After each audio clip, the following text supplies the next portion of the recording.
Mahasiswa Universitas Terbuka Mata Kuliah Hukum Tata Negara. Tidak terasa kita sudah sampai pada sesi ke-7. Pada sesi kali ini kita akan belajar mengenai hubungan lembaga eksekutif dan juga lembaga legislatif. Nah, berbicara mengenai hubungan antara lembaga legislatif dan juga eksekutif tidak dapat kita pisahkan dari teori separation of power.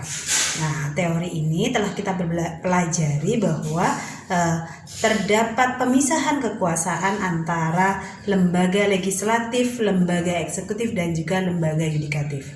Teori separation of power mengendaki bahwasanya terjadi perbedaan fungsi atau pemisahan fungsi antara lembaga eksekutif, legislatif maupun yudikatif, di mana lembaga legislatif merupakan pembuat peraturan, lembaga eksekutif yang melaksanakan peraturan tersebut, dan juga lembaga yudikatiflah yang menilai apabila terjadi perselisihan atau konflik yang timbul akibat aturan atau norma yang dibuat oleh lembaga legislatif, atau aturan yang dibuat oleh lembaga legislatif tersebut digunakan untuk menyelesaikan konflik atau perselisihan yang timbul.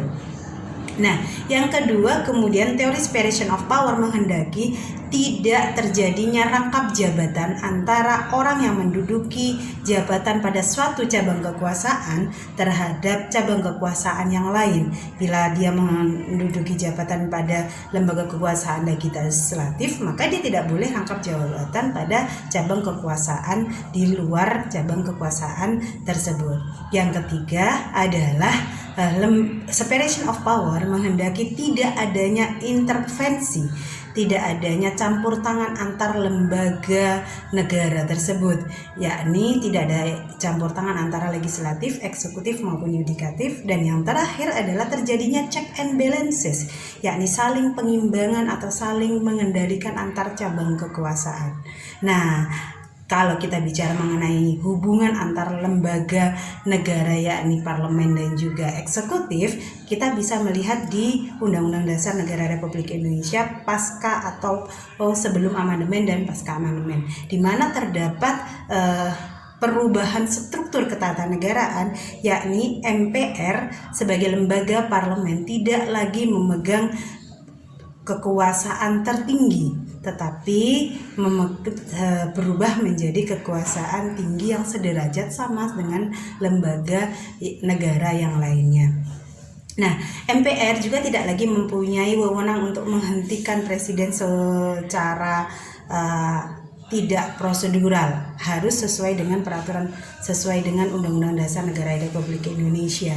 Begitu, yang dimana presiden ditentukan masa jabatannya di dalam Undang-Undang Dasar Negara Republik Indonesia. Begitu pula dengan presiden juga tidak dapat membubarkan lembaga parlemen atau DPR secara semena-mena,